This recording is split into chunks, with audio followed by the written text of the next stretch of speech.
Joining me now with more, Bernard Whitman, a Democratic pollster, Monica Crowley, served as foreign policy assistant to President Nixon, and Arthur Aidala, who's a criminal defense attorney.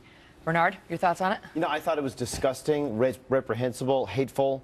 The fact that someone would equate the love I might have for another man with bestiality or a drunkard or adultery or something like this is certainly flies in the face of what it means to be Christian. To me, what it means to be Christian is to treat others like you would want to be treated.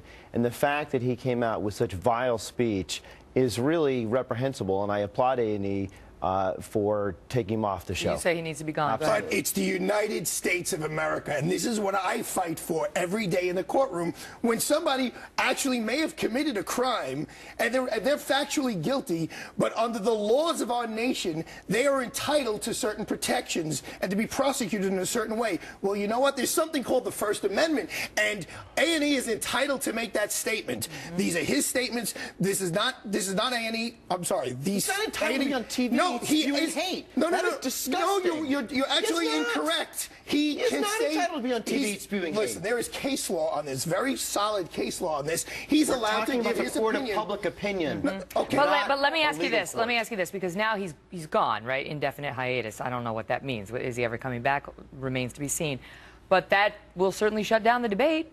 There really won't. You know, I mean, he is a Christian man. I grant you, he did not say this in the kindest way, but why can't there be a debate about it? Why can't there be a back and forth, a discussion? You know, that's how he feels, and then you say how you feel, instead of you are fired. I mean, you're basically canned, and no one else will feel comfortable saying similar things. This is a classic example of the word police, political correctness, whatever you want to term it. I'm not a fan of the word police. I believe in the United States of America, you should be able to say what you want. It may be reprehensible, it may be offensive, but you should be able to say what you want, short of inciting violence. But Bernard's saying you can, but you should also live with the consequences. Let me just finish. A&E, though, has certain standards and practices, right? So as an employee of A&E then has a right to say this, what he said or his behavior. But this show is not politically correct. Go ahead, Bernard. I think A&E and I think advertisers have every right to support the life of the community, and the fact that this guy would come out and vilify an entire group of people for who they are and who they love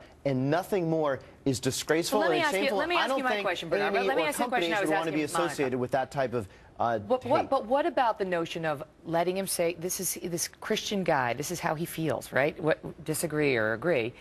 This is how he feels. Why can't there be, you know, then you come out and say, let me tell you why that is so offensive to me. Because it's time that we stop agreeing that religion can be used as a weapon to spew hate and cause people to feel bad about themselves for who they are and who they love. Shutting it down. He can go out and if he wants to go and have hate speech, if he wants to go out and have hate speech all over America and hate speech conventions, by God, let him do it, but it shouldn't have to be in the public square where people have to tune in and see that What about his statement, Megan, that he said, when, you know, obviously it's after the fact, where he says, look, this is how I feel, these are my religious beliefs, I wouldn't disrespect everyone, we were born from the Almighty. Look, personally, I don't agree with what he said, but he's allowed to say it. This is what our country is founded on. We've seen this clash over and over and over. Our country is not founded on hate. No, it's founded on free speech. No, there's a lot of hate out there. But fundamentalist Christians do not believe in homosexuality, right? They don't believe in it, and they've been so critical of it. And then the